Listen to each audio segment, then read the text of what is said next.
Hello and welcome to another installment of the Spirit of Texas Author Spotlight.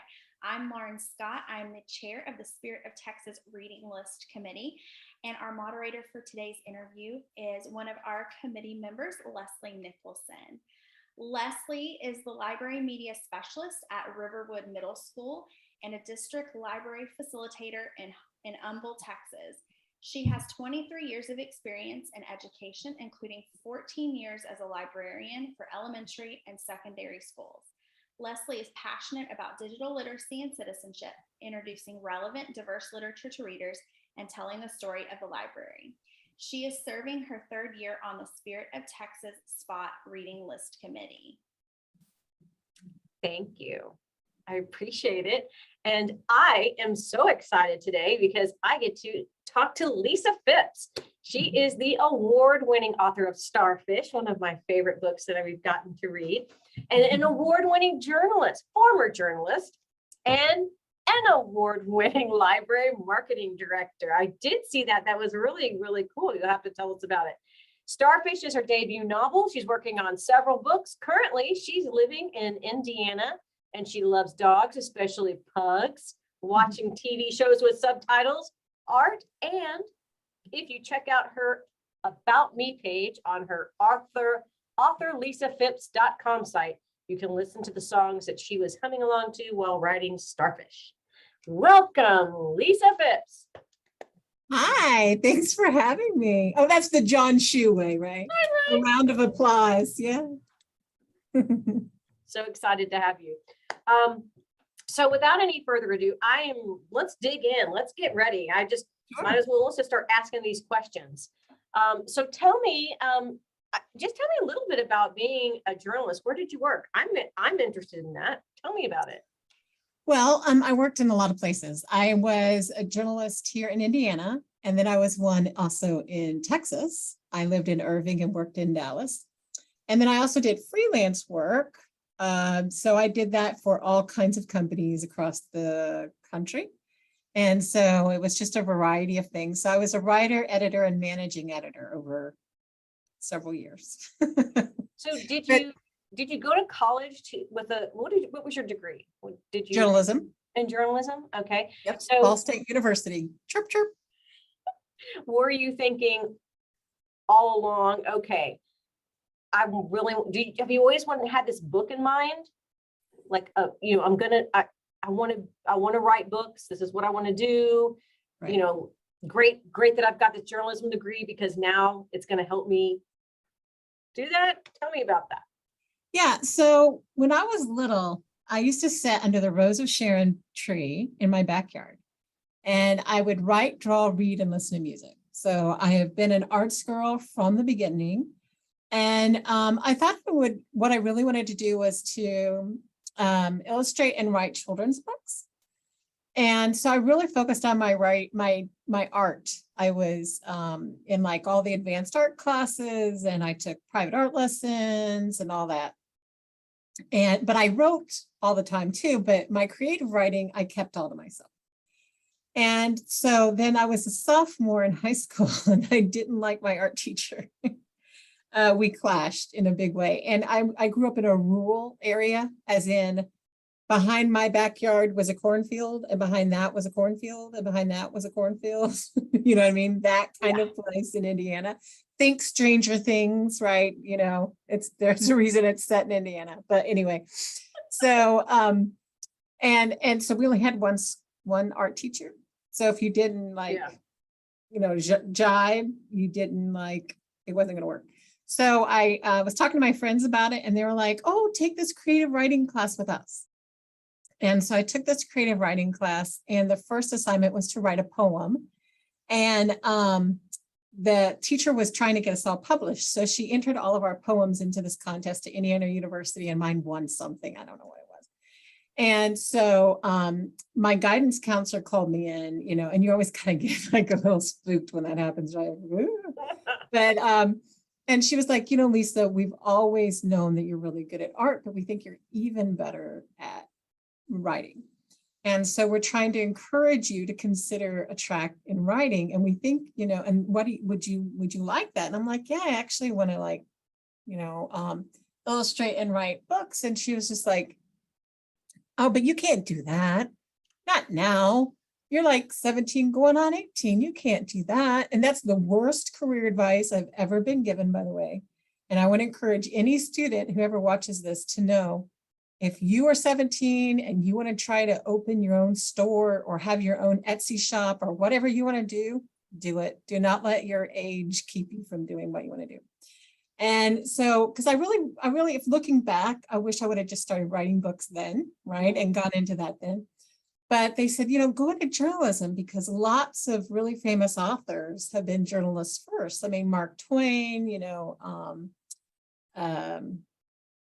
Ernest Hemingway, I mean, tons of them. And so I was like, okay. So I went into journalism. And actually, I did learn a lot. And it did help my writing career a lot because I learned how to write without having to, some people, when they write, they have to kind of be in the mood to write. You can't do that as a journalist on deadline. So I can sit down and just write. A lot of my writer friends, when they have writer's blocks, and I don't get that because of my past. And plus, I wrote over 6,000 articles in my career. So I interviewed a lot of people because normally each article you talk to 3 to 5 people.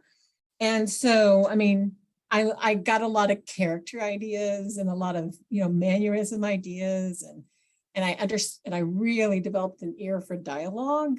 And so, it actually paid off in the long run, but that's kind of how, but my goal has always been to be a full-time author. So I'm working toward that still. So then with that in mind, I have a question for you then. Sure. So what advice would you give a writer who would be working on their first book? What would you tell them? This is going to be very simple, but it's the most difficult thing to do. And that is to write. Because everybody talks about wanting to be a writer and everybody talks about wanting to write a book, but they never sit down and write. And until you get it down, until you actually do it, you haven't done it and you can't do anything with that, right? I mean, you can always edit and revise and change, but until you have it out, you can't do it. And so I always tell people I have a wooden, it looks like it's about the size of a dinner plate, but it's a wooden button. And I painted it orange because orange is my favorite color. And it's by my desk where I write. And it reminds me to keep my butt on the chair and write. Because you'll never be a writer unless you write. And that's a discipline. It really is a discipline to write and to be able to sit down and crank out 100 words, 50 words, 75 words. And a lot of people think, oh, that's not much. But if you do 50 words a day, at the end of the week, you've had 350 at the end of the month, Okay, that's math. So I'm not going to tell you. I don't do math, but I get it. I understand. It's a lot. It's a lot. And I tend to write in what I call marathon sessions, but that's again, only because of my past. I used to write 8 hours a day. So and since I have a day job, I come home from work and I write 4 or 5 hours a day. And then on the weekends, I write anywhere from 8 to 12 hours a day. Oh my gosh. I know, but you got to remember, I did that for a living for a long time. So it's not unusual for me. So how long has it been, I guess, for you to come up with this idea for Starfish? Really, when I was a little girl, I was always in the library too, by the way. I mean, I am a library junkie and a Scholastic Book Fair junkie. I mean, a total junkie. And so, I would go to the library, the public library, the school library, every chance I got. And I was always looking for a book about a girl like me who was fat, who was being bullied, who had all these emotions and didn't know how to deal with it all. And I was really hoping that if I found it, it would also say, and you're okay just the way you are. And so every time I went to a book fair, every time I went to a library, the public or the elementary, it wasn't there. And so that made me feel even more different and more other and more alone.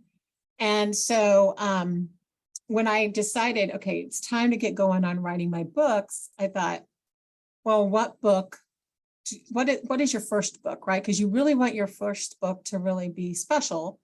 because, you know, if it doesn't do well, then there's not going to be a second book. So you want it to be something that you really care about.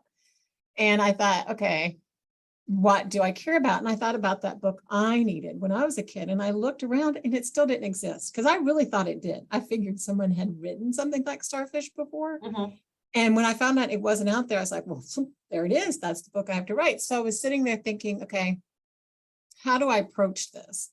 And that's when Ellie and all the characters started coming to me. So I see it as it's Ellie's story, but I use my emotions and my experiences to tell her story.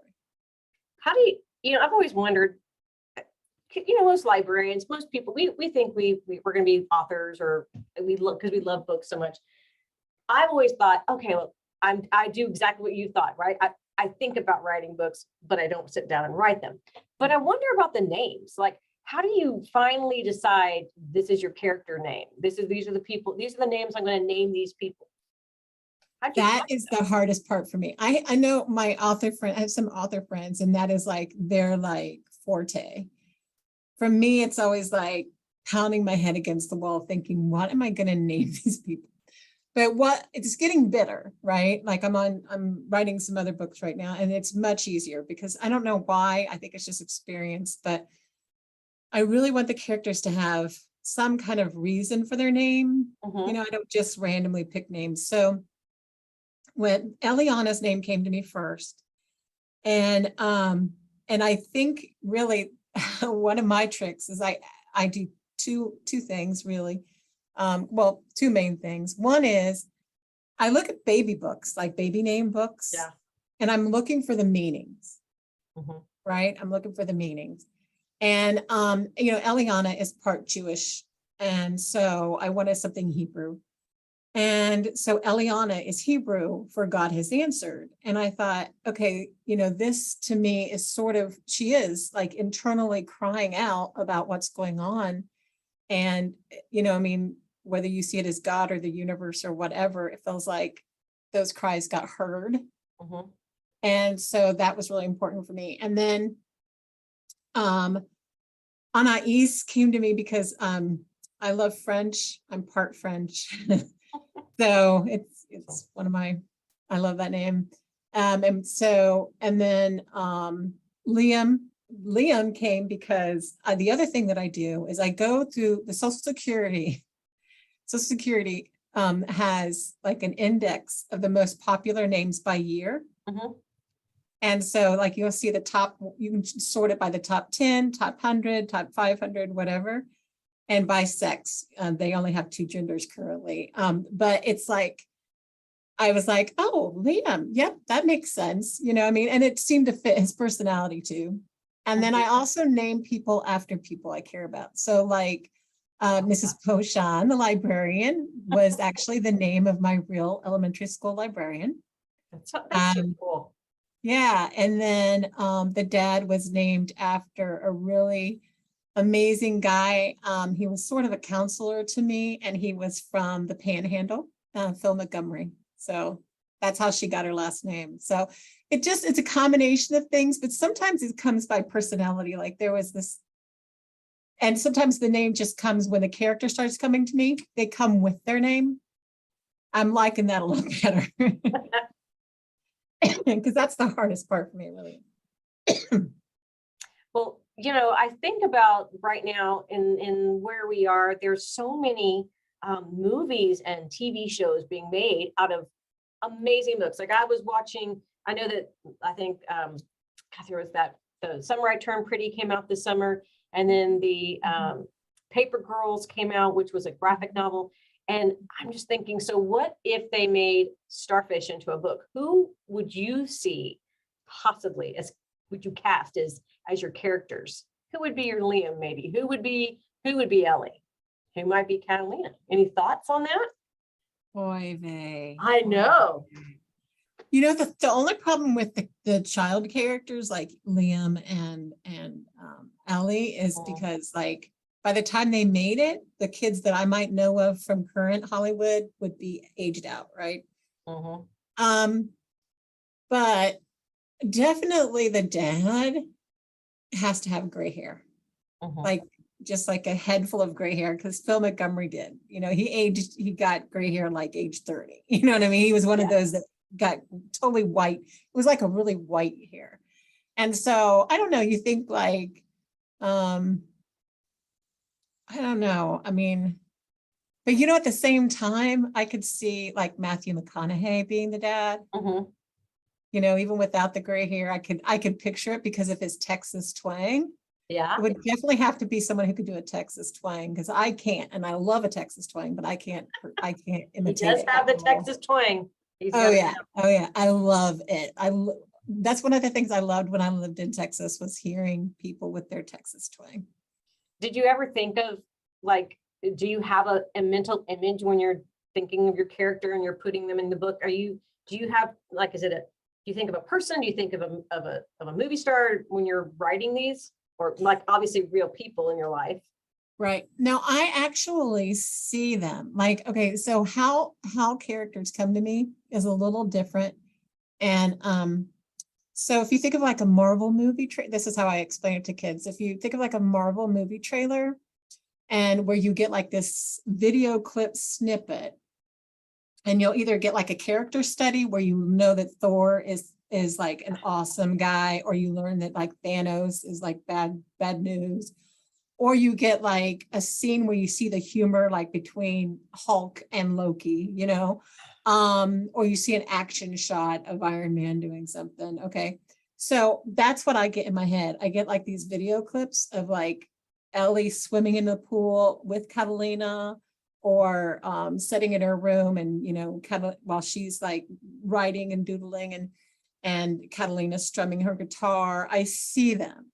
And so I can actually see their faces. Like if I had to sketch them out, I might do a halfway good job. It's been a long time since I did portraits. Portraits are a little hard, but they come to me like that. The only ones that I insert like my own image from my head is if I start naming them after. So like when I when I would talk about her dad, I would see Phil Montgomery there, right? But if it's a character that just comes to me, and it's not named after someone, that's how it is. And it's so vivid in my head. Like that's really awesome. I can just, and I don't know where that comes from. I really don't.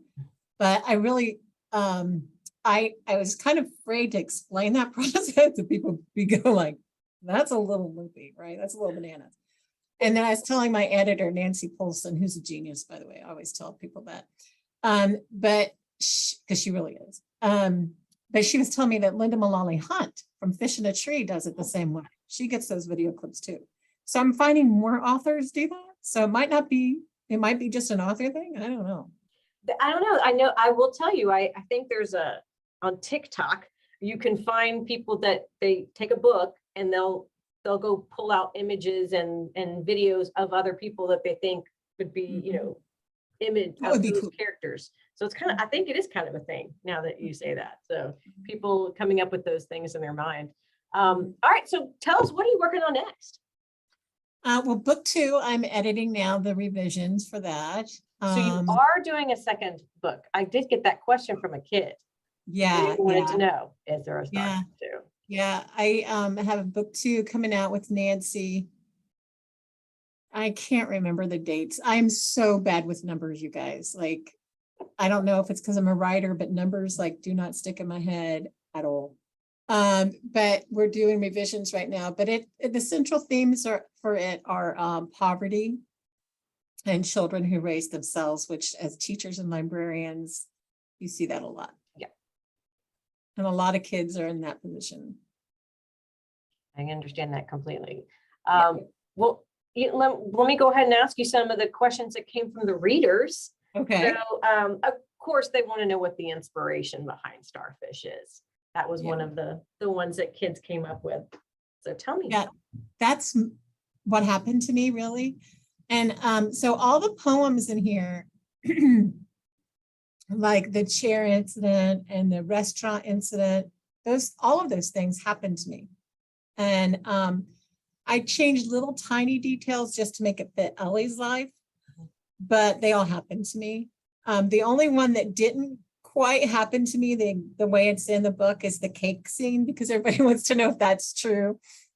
And so I kind of combined a couple of things to make that true. One of which was people have always done this really weird thing with me where whether they were trying to kind of woo me, you know, as like a new friend, or if they were trying to apologize or whatever, they would give me food. And I think it was like, oh, she's fat. That's what she will want. This will make her happy. This is how she becomes friends with people. And I'm like, no, I'm like any other human. You just talk to me and get to know me, right? And so it was always offensive to me. For some reason, it was like really offensive to me. I had like, for example, a friend in high school, and she wanted me to go out shopping with her for, I don't remember what, but she was just like, I'll take you for a cheeseburger. And I was like, first of all, okay, then I didn't go because I was mad, because I was like, I would have gone, you're my friend. I would have gone shopping with you. I love to shop.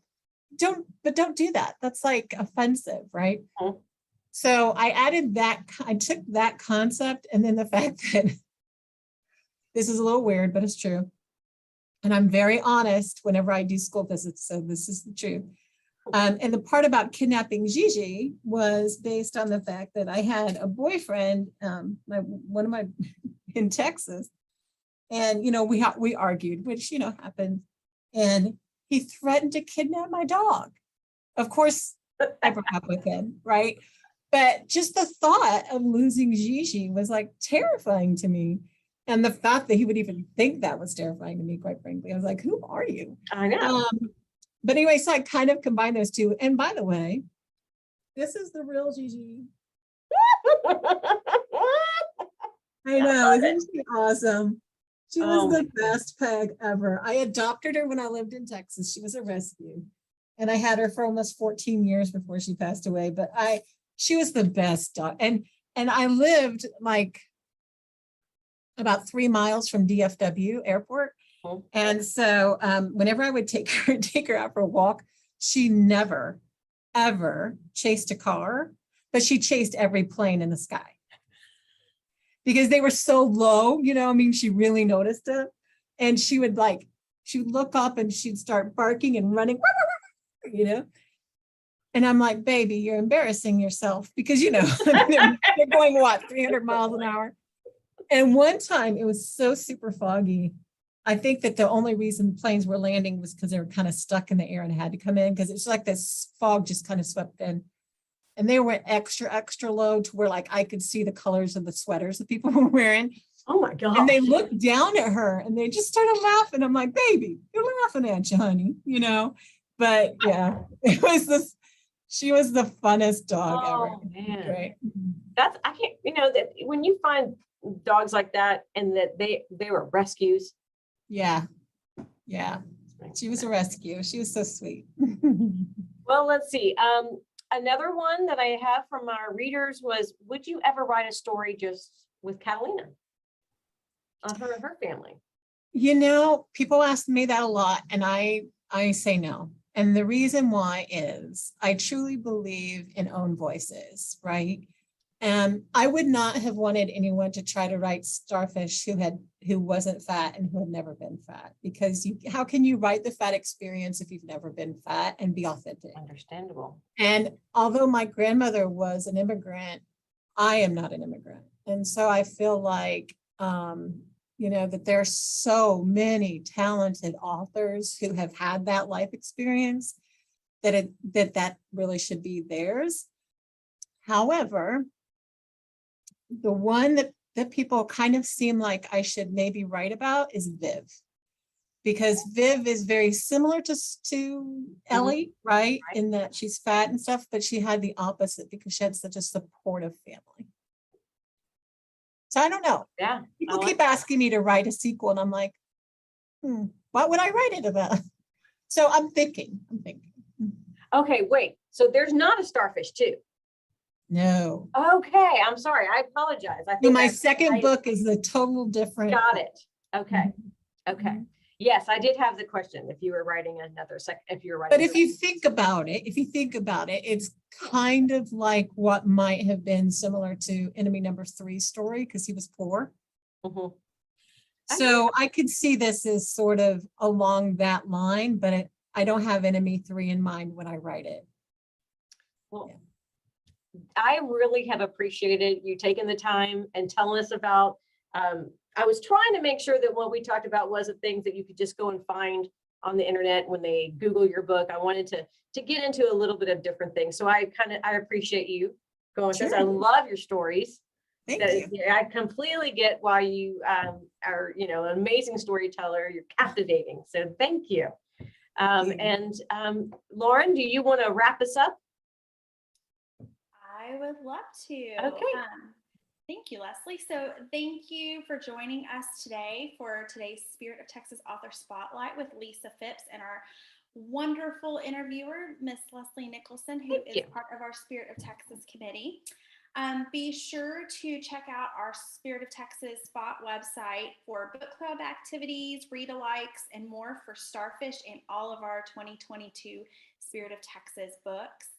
And stay tuned for our next episode coming soon to our YouTube channel and our website. Thank you for joining us today, Lisa. Thanks for Thank having you. me. Appreciate it.